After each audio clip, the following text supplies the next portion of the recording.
Beds. All right, so it's fetching the video stream.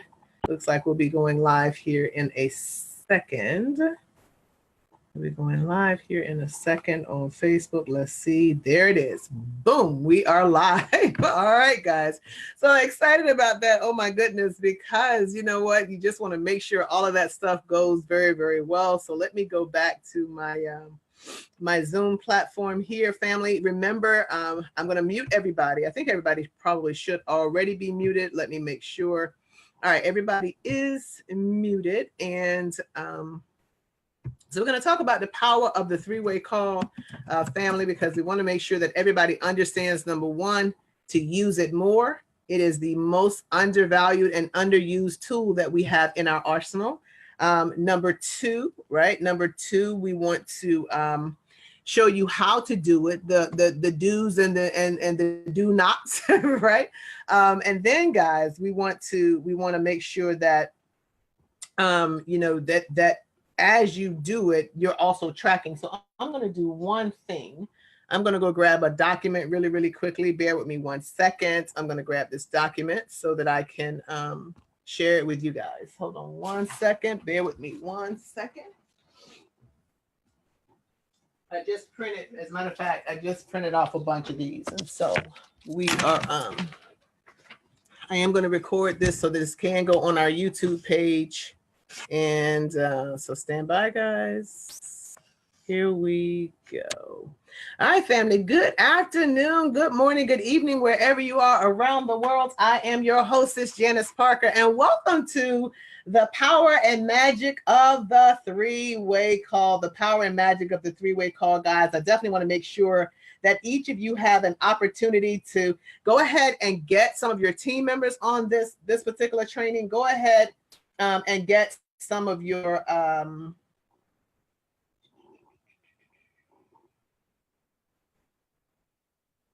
make sure I share it to the right groups. Go ahead, guys, and get, you know, get your notepad. Hopefully you have a designated notebook and you are ready to take notes and you are ready to listen as we talk about the power of the three-way call. So let's dive straight into some information now. One of the things that we want to be aware of as we talk about the power of and the magic of the three-way call, what are you looking for? We're looking for three things. There are only three outcomes that we're looking for a three-way call, or your validation calls. So so what are those three? Well, number one, you're looking to get somebody who is going to purchase your product, right? You're looking for somebody who's going to purchase your product. And so whether they just purchase it to use it and that's all they want to do, they have no interest in anything else, that's fantastic. Number two, right? You're actually looking for somebody. Well, actually, we can have four outcomes, but you're actually looking for somebody who is going to become a business partner of yours. They're going to join your business. They actually want to do the business side of things, so they're actually going to join your business. And I guess we could really say four outcomes. Number three, guys, we're looking for, whether or not this person on your list that you're taking through the process is going to go ahead and become somebody who is a customer. You know what? They're just going to use your product. C-U-S-T-O. I ran out of space there. C-U-S-T-O-M-O-E-R. So this is a customer. This is somebody who's going to actually use the product. And then number four, we're looking for referrals, because if they, those are like, you can't lose. Now, there are going to be some people who just will do nothing, and that's okay. That's a whole nother conversation. That's not this particular webinar, but those are your four outcomes. They're going to either purchase, one of your products. And I guess you could call that a customer, if you will. It depends on the platform you're working in. Number two, they're going to join and become a business partner. And in a lot of platforms, that is those two things are separate. Number three, they actually become a customer. I know in some of, like in our travel platform, somebody can literally just become a customer without making a purchase. Those are two different things. And so depending on the platform you're in, they're two different things. And then number four, guys, is to actually get a referral. And I want to challenge you to definitely make sure that that is something that you do. So those are your three outcomes. Now, I want you to understand the three-way call is something that really that potential person qualifies for. They qualify to get it. Now, how do they qualify, right, for your three-way call? It means that they've been exposed. They have some type of exposure, right? Now, it doesn't always have to be, but remember, they've seen something, and the fortune is in what? The follow-up. You're going to have a small percent of people who get involved on exposure number one, and that's fine. We've heard it takes 5 to 12 exposures. And so with it being called network marketing and not net wish marketing, here is one of the documents that I actually love. And this is just simply called a surge prospect tracking sheet. And on this one, we have the name, and then we have the phone number and the email. And you can do this on an Excel spreadsheet. If you're a digital person, feel free to do so. I'm kind of old school with paper, but it shows, you know, the steps that you've taken a person through, and you can add additional steps to this if you like. But the ones that show up on this document are: you sent them a video, they watched the video, they were on a three-way call, they were on to a, you know, to see the plan, or home, like a home meeting. They came to an in-person presentation, and they, you know, then they joined. You may have in there, like, you may have another three-way call, or you may have where you demonstrated the product. So, but the average person, if they take 5 to 12, right? If they take 5 to 12 contacts before you get a yes on average, you must remember a key rule with the follow-up. Now, remember, again, the fortune is in the what, guys? The fortune is in the follow-up. You want to make sure that your next connection with them is no more than 24 to 48 hours. And so you must be tracking. And remember, of course, you got your calendar, your paper calendar, and your smartphone calendar. You must be tracking what has happened so you have an idea of what to do next. In other words, you don't want to get them on 5 three-way calls, right? Like back to back to back to back. But, you know, you want to make sure that you're doing something, you know, every 24 to 48 hours, because here is the statistic, guys. The statistic shows that, you know, inside of 24 hours, they've forgotten 25% of what you talked about. And inside of 48 hours, guys, they've forgotten 50% of what you guys talked about. Family, if you move out to 72 hours, you know, 3 days, guys, they're down to only remembering 25%, like 75% is gone. And guys, when we go 4 days or more, I mean, we're really almost having to start over. So the power of what we're putting together is, you want to make sure, right, that you are staying in touch with that potential person every 24 to 48 hours. So we got that. So those are a couple things. Now, the thing is, you've got to now finish what you started. Anybody that you expose, anybody that you want to say, it's my role and responsibility to get it resolved. Now, how am I going to resolve you? One of those 4 things. You're going to be a partner, a retail customer, a free customer, or you're going to give a referral. Some people, again, won't do anything, and that's fine. It's okay about right this minute. All right, so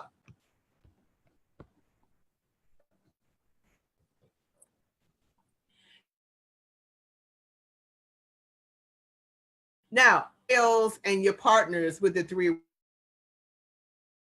call, that once they qualify for the call because they've seen something, some kind of information, you want to make sure you set that call up. It doesn't have to be like the biggest person in your upline. It doesn't have to be like, you know, the top levels.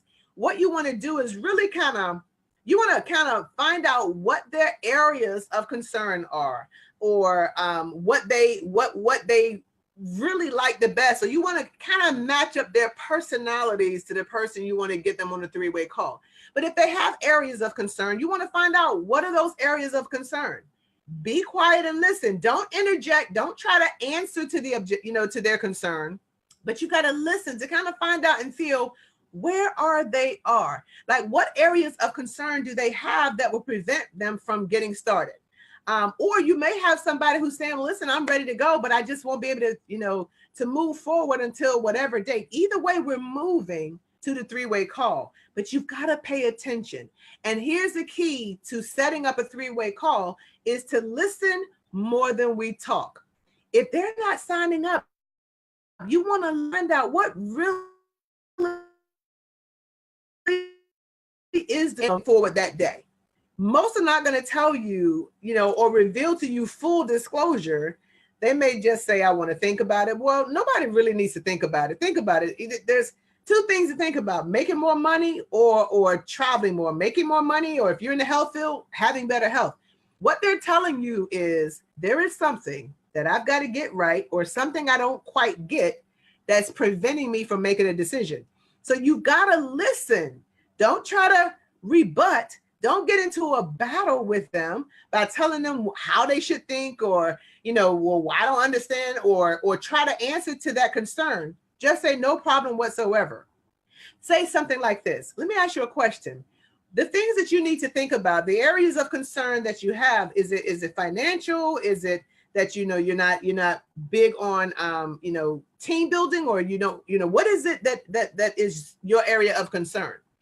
Family, why am I asking you to do this? Because your next step is going to be to get with your upline, right? Get with somebody in your support team and schedule your three-way call. You're scheduling it. You've done your homework. They've seen the presentation. You found out what they like best. You found out their areas of concerns. You've documented that. So it's a good idea to write it down. Now, who are you calling? You're going to call somebody in your upline who has a little bit more experience than you do, and then a little bit more success than you have, so that they can actually validate the opportunity. Or maybe they can actually satisfy those areas of concern. Like, say, for example, if we have somebody, I think, I was speaking with a young lady, and the person that we spoke to, their concern might be time. Well, then you're going to reach to somebody. They may be saying to themselves, well, I've got all this going on. I've got the kids. I've got my job. You want to reach to somebody who maybe has had success in your endeavor that had no time, right? They and I know a young lady that wrote 3 books, was a minister in training. She actually worked 10, 12 hours a day, 6 days a week. She was on call 7 days a week. That person with no time should be connected with the person who's done it and done well in the project, who has no time. So it doesn't always have to be some top hitter. It could be your immediate sponsor, and they may have only been in 3 or 4 more days than you, but they're busy, and they're busy like your prospect, but they've had some success already. Does that make sense? So think about who this person matches. So what you're doing is you're creating trust, because you've got the person who's in business, the business associate. You're going to have the person that is your potential partner, right? And then we have the expert, right? Some people have called this a success triangle, but I just want you to understand that this person trusts here. What you need to do is have them trust here as well. So you're going to use somebody that matches your potential partner. They may have started, your upline could have started and only sponsored a few people. It really doesn't matter. You just want to make sure that they match the prospect. They're going to buy the emotion. They're going to buy the person before they buy the product or your skill. So don't try to explain a bunch of stuff to your prospect. Guys, we're not going to explain the compensation plan during a 3-way call. So that's why you want them to kind of really have seen something prior to actually getting with the expert. But if they hadn't, please make sure the expert knows that, so that, because it's a whole different conversation. So you say something like, listen, hey, John, I know that we were supposed to get together. I know you were thinking about some things. Second tip, set the 3-way call. And please, again, guys, no more than 48 hours, preferably 24 to 48 hours. When you start going 4, 5, and 6 days, guys, nobody needs to think that long. it doesn't take that long to make a decision. So please make sure that you're inside of that 24 to 48 hours. So people who go too far and they won't let you follow up, they're kind of delaying the process. I mean, there's another conversation about that, but you just want to kind of stay in this window. So you want to call your upline and let them know who the person is. So I would call my upline, and let's just call my upline Tom. I said, listen, Tom, I've exposed the business to John. John is pretty excited, Tom. He's got potential. Here's a little bit of his background so that you know. So tell them what you know. And then his areas of concern are, for example, John is saying, I don't know if I can build this based on having a full-time job. I've got 3 kids. I'm in the little league. I'm coaching my son's little league, and then I have activities for my children. So that may be his area of concern. I want Tom to know why, because I'm giving him the information of John's concern so that I can let the expert satisfy. See, if I was a person that could satisfy John's concern, he would already be in. Now, but John and I may be cousins or best friends. We called John and I said, listen, I've got some great news. Now, John, I know we talked the other day when you were at the presentation and we talked about your areas of concern, and those are completely legitimate. And I know that you're looking for a business to set you and your family free financially, but you want to know like what you're going to do with all this free time and the money you're going to be making. But right now, how do you get there? Well, listen, what I was able to do is I was able to get Tom Jones or Mr. Tom Jones on the phone. Whoever that person that you're matching them to, you want to go into the process of edifying Tom. Listen, the person you're going to meet, the person I have a tremendous amount of respect for. So let's just say, let me just give you some of the bullets that you would want to use, right? You would want to use when you're edifying the person that's going to be on the call. Now, here's the thing. You're never going to say anything that's not true. So one of the key words that you can use, and guys, this is just kind of like a template, right? But one of the key words that you can use is somebody that you have a tremendous amount of respect for. Again, if that person just got started a little bit before you, and maybe you're the only person that they signed up, you can say, and you have nobody on your team, you can say their businesses is 100% larger than your business. That is true, even though it's one person, but it's not what you don't want to do is you don't want to be, or you're not telling 100% truth. So somebody you've got a tremendous amount of respect for. Now, we also talk about, those four people that you're trying to resonate with. The person is somebody who has a lot of fun. That person is somebody who knows the facts, knows the information. They can answer your concerns or your questions. Somebody who actually is either creating or positioning themselves to create, significant income in this platform, and somebody who loves to help other people. Those 4 guys, what it does is it kind of, depending on who your person is, right? Depending on who your person is, it lends to, if they're a person that loves to help people, well, now they know they're talking to somebody that loves to help people. If you know specifically the person's areas of concern, you may focus on the fact that the person does know a lot of information and is helping a lot of people with your similar concern. One of the other things that we like to say is, so respect, fun, knows, help, and money. Yeah, so those are the key areas. So let's just say, I'm going to say to John, listen, I had a chance to get Tom on Mr. Jones on the phone. Now, he has a tremendous business. They're doing amazing things to help other people. But what I love about them is that not only are they helping people to know the information, but in addition to creating significant income here or positioning themselves to create significant income, they are having fun with what they're doing. Again, we're only going to edify what's actually true about Mr. Tom Jones or whoever it is. But what you want to make sure is that John, the prospect, knows all the great things about Mr. Tom Jones, especially if he has the same issues that my prospect had. John wants to know, can he do it with the time that he has Tom has done it, and he had a lot of a lot of the same challenges with time as well. So we're matching people. Does that make sense? We're kind of matching his concerns to that person so that John knows that Tom can satisfy those concerns. He is the expert. Mr. Jones can handle and take care of all of those issues. So listen, John, it's going to be an honor to get with Mr. Jones, because Mr. Jones told me that if I ever find anybody who is just as sharp as you are, he will take 5 minutes of his time to explain his story and how, to help you get started. And now I've complimented, Mr. Jones by saying that he's sharp. I've edified, Mr. Jones to let him know that his time is very valuable. John, I want to know if I can make it happen where you and Mr. Jones get on the phone, you're going to make time for the appointment, correct? Now, John, what I want to make sure you do is I want to make sure that you write down those areas of concern. And listen, John, I want to let you know this. Listen, Mr. Jones is not a salesperson. He has a very successful business. He's just going to help you evaluate your decision. So you want to make the connection, right? You've already edified, because John may not know what that means, right? But those great things, those successful things that Mr. Tom Jones has. Does that make sense?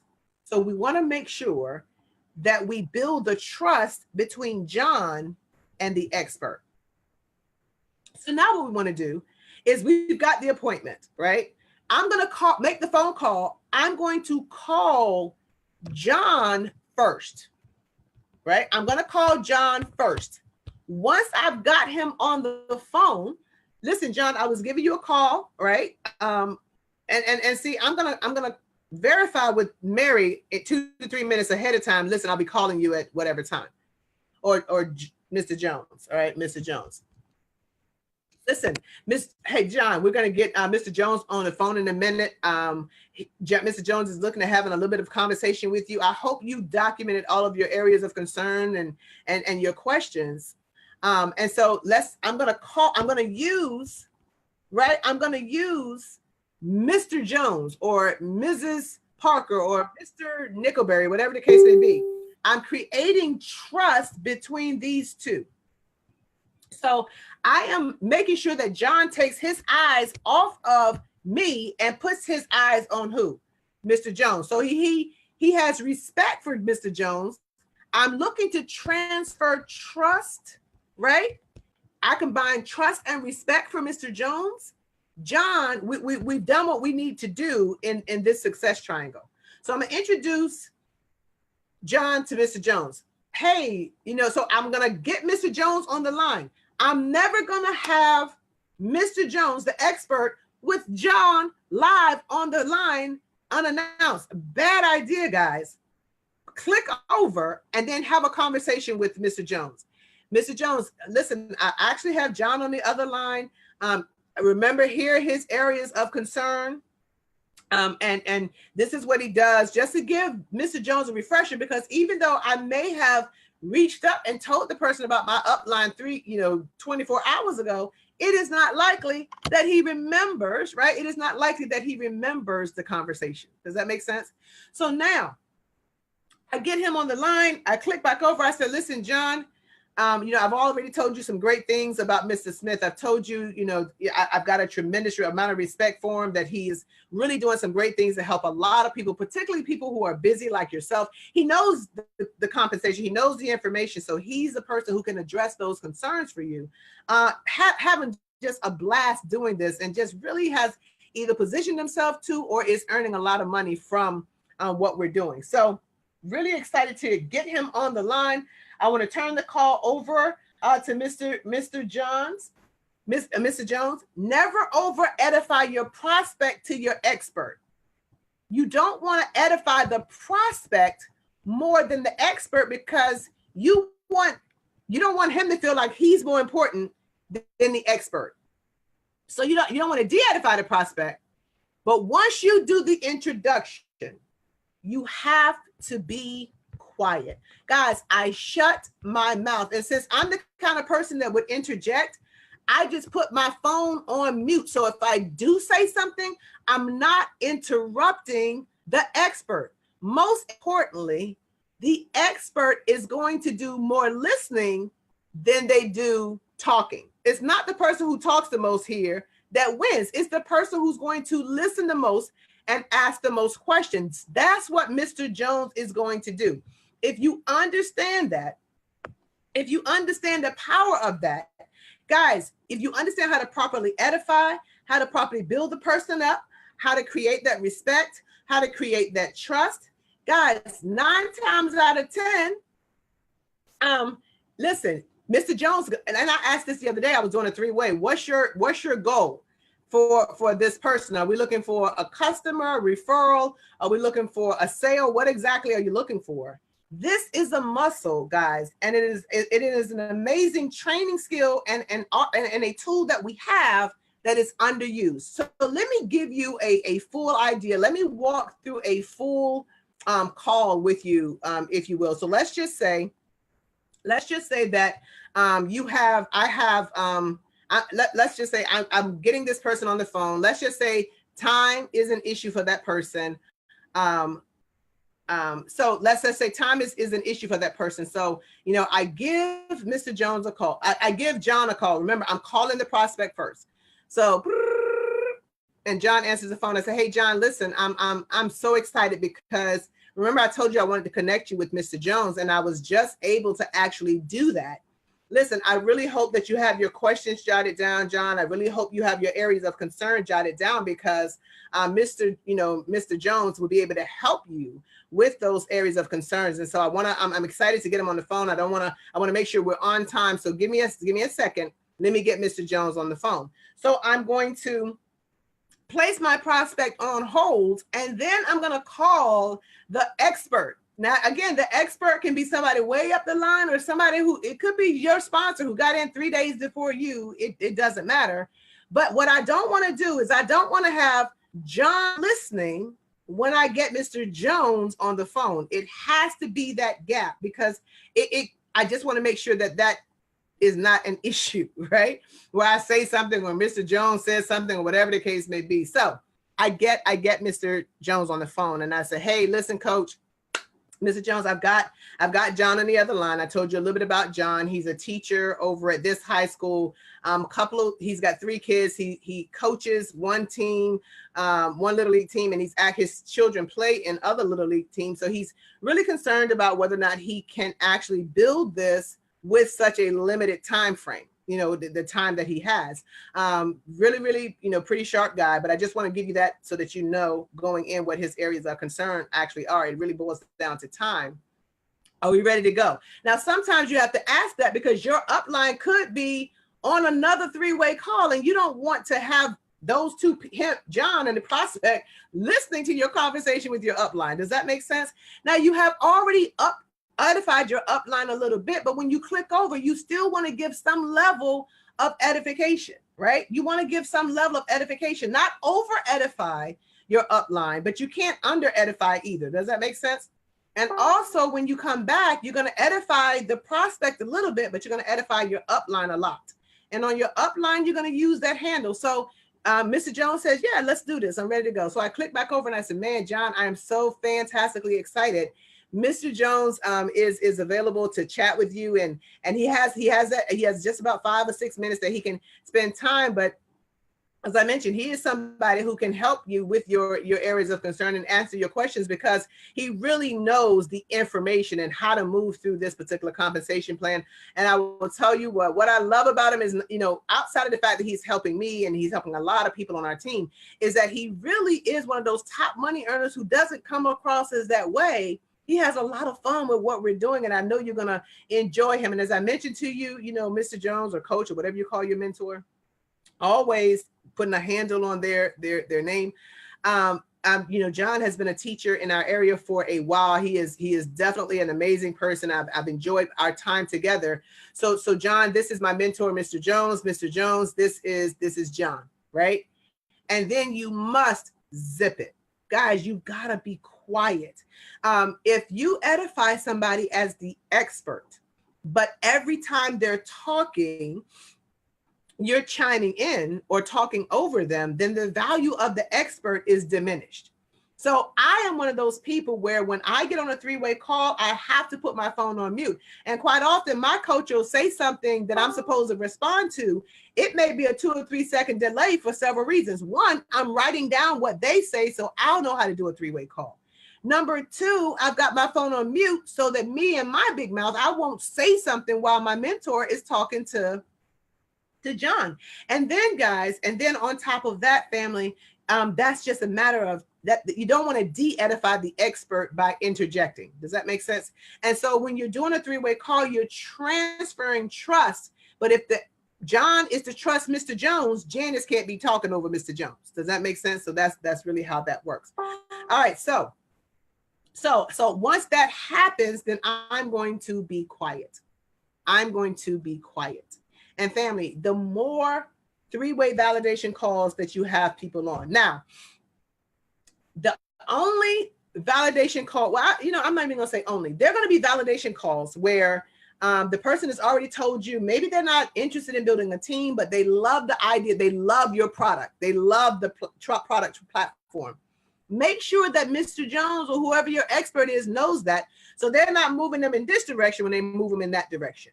If the person has already said it's not something that they're very interested in, but they will help you, let Mr. Jones know, or whoever your expert is know that, listen, they're not necessarily interested in the business, but they're willing to help me. So we probably could get some referrals. So Mr. Jones know to move your prospect in that direction. If they say, well, listen, I don't want to necessarily purchase the product, but I will use your link, your in our case, a travel link, let Mr. Jones know that, or if they haven't said what they're interested in, they just have concerns about something like time, whatever it is, give your expert as much information about them as well. So what would you, the person who's doing the three-way call, do? Like, what would you say? So John, I've connected John to Mr. Jones. I'm going to shut up. Got my phone on mute. I've got my notepad and I'm taking notes because I need to know how to do these in the future. As a matter of fact, I was with a young lady on our team named Andrea the other day. And when I called for a three-way call, I said, hurry up and get your phone, because the three-way was going so smooth. I was like, we need to study this information, right? And so I'm going to cover this in more detail later, but the expert is going to get on the phone and say something like, John, well, you know what? It's a pleasure meeting you this afternoon. Listen, Janice has told me just some amazing things about you. She tells me that you've been teaching for over 15 years. I want to just take my hat off to you, Mr. Jones, because that means that you really care about what you're doing. And of course, we need great teachers. We need even more great teachers. So I want to salute you for that. Janice tells me that you have some areas of concern. There's some things you like about the business, but if you don't mind, I kind of like to get to know the people I'm talking to. I don't like to really come off cold. Tell me a little bit, John, about you, sir, and your and who you are, where you're from, your family. Can you tell me a little bit more information about that? And so John will go on. Now, John feels good because, number one, there's been a conversation about him. It's been a positive conversation. This person has kind of edified him a little bit. Nobody runs away from a compliment, guys. And so John may begin to say, for example, the other day, this particular person on the three-way went on to say, well, I was born in Greensboro, North Carolina, but I did my pastoring. This guy was a pastor. He said, I took his doctorate here. He got his divinity thing here. He started pastoring in Ohio. He's now been back in Virginia for a year and a half. He went on to say, I think one of the first things he said is, I'm married to a beautiful wife. I've got somebody said something in the chat. Let me make sure I don't miss that. Yes, Charlize, I'm sorry. I am running over. So can you post that in the group for me? I'm a father of 5. I am married to a beautiful woman. We've been married, I think I was like 28 years or something like that. And so the expert would be like, nice, but he's not going to interrupt, right? The expert is going to listen to him. And then the expert, after he finished saying, so, well, that's absolutely amazing. My wife and I, we have 3 children, or if you don't have children, like, he could say, my dad, I'm number 4 of 5 children, or whatever the case may be. And if you'll allow me to, I'd like to just tell you a little bit about myself so that you know who you're talking to. Now, I'm not going to be Mr. Jones right this second. I'm going to be Janice because I'm working on what I would say. And I would say, John, me personally, you know what, I've worked in corporate America. I've actually worked, I owned and operated my own dealership. And it was one of those things where I love what I did. I mean, selling cars, especially the high-end cars, Mercedes and Maseratis and Bentleys and BMWs and Lamborghinis and Jaguars was a lot of fun for me. But, once the recession hit, having really had all my eggs in one basket, I suffered great financial loss. As a matter of fact, the recession hit our personal bank, the bank that had given us a line of credit over 2.5 million. They filed bankruptcy. Once they filed bankruptcy, 30 months later, the doors to our 18-year-old company, those doors were closed. And I had gotten used to a six-figure income, my business partner and I. And interestingly enough, I fell on hard times, just like a lot of people coming out of the recession, fell on hard times. And I began to look for a place that I could create that same lifestyle, that same six-figure income. But this is the thing I didn't want to do, John. I did not want to sacrifice my family. I did not want to, sacrifice my time anymore with 10, 12, and 14-hour days. So when I embarked upon this particular industry, and I was able to lock arms with some mentors and some coaches who took me with relatively little, expertise in this particular industry, they took me and they walked me step by step by step, hand in hand on how to actually do this. I found that I was, I've been able to, in 6 months, create a, $50,000 bonus in this platform, and in a year become one of the six-figure earners. But more importantly, I've been able to reach back and begin to help other people create those $1,000 bonuses and $10,000 bonuses and a $50,000 bonus. But that's who I am, and that's where I am. And I'm just really here to help as many people as I can. And so I understand from and I'm gonna switch back. I'm gonna switch roles again. So I understand from Janice that you have some areas of concern, John, in the place where you have a time issue. Time is an issue for you. And I wanted to be able to address those concerns. So give me an idea of what you feel like, would stop you from moving forward, whatever the case is, right? It could be time, it could be money, whatever. But by listening to the prospect first and then kind of reintroducing himself or yourself to the prospect, you create a bit of a bond, and now you can just have real conversation. Does that make sense, guys? And again, the expert, your goal is to ask questions to help them evaluate their decision, not to be combative with them about what their decision is. And it's interesting because the other day after we talked a little bit about the platform, and the person said, well, I'm definitely very, very interested. I need a little bit more information before I move forward. As an expert, you want to know that means we're going to move them, down the track. This is not when we're closing them. This is their second of, remember, 5 to 12 exposures, but we're not moving them down the track just yet. So with that being the case, family, I remember, that the expert said, well, listen, I look forward to serving you. I'm excited that you're excited about what you see. I'm going to turn this back over to Janice, and what she can do is just set up, a place where you can get some more information, whether that's going to be a webinar or a video, or you're going to come out to a live presentation. But either way, listen, I look forward to meeting you. I look forward to working with you. As a matter of fact, once you guys are up and running, I would love to be the person who gives you that, to do that welcome call with you. So with that, Janice, listen, I'm going to jump off. It's been my pleasure, John. I look forward to meeting you, sir. You guys have a great day. And he's going to leave the phone. Now, here is where the amateur messes up. When the expert gets off the phone, the amateur tries to go through and add to what the expert had to say. That's not it. When if the expert ends the call and says, well, listen, we're gonna jump off, then that means you jump off. But if the expert turns the call back over to you, you want to say something like, well, listen, I'm so happy you had a chance to actually meet John. You do want to book a meeting from a meeting. So listen, why don't we do this? And this is what we did with the pastor on Friday or Thursday. We said, listen, we have a mixer on Monday at 7:00. Would that be a great time for you and your wife to come out and just really be able to check things out together? He said that sounded perfect. Andrea sent them the flyer for the event. We confirmed him into the event, and then what? then it's time to start exiting stage left. Does that make sense? So so listen, I'm going to send you the information, John. I'm looking forward to seeing you on Monday at our event.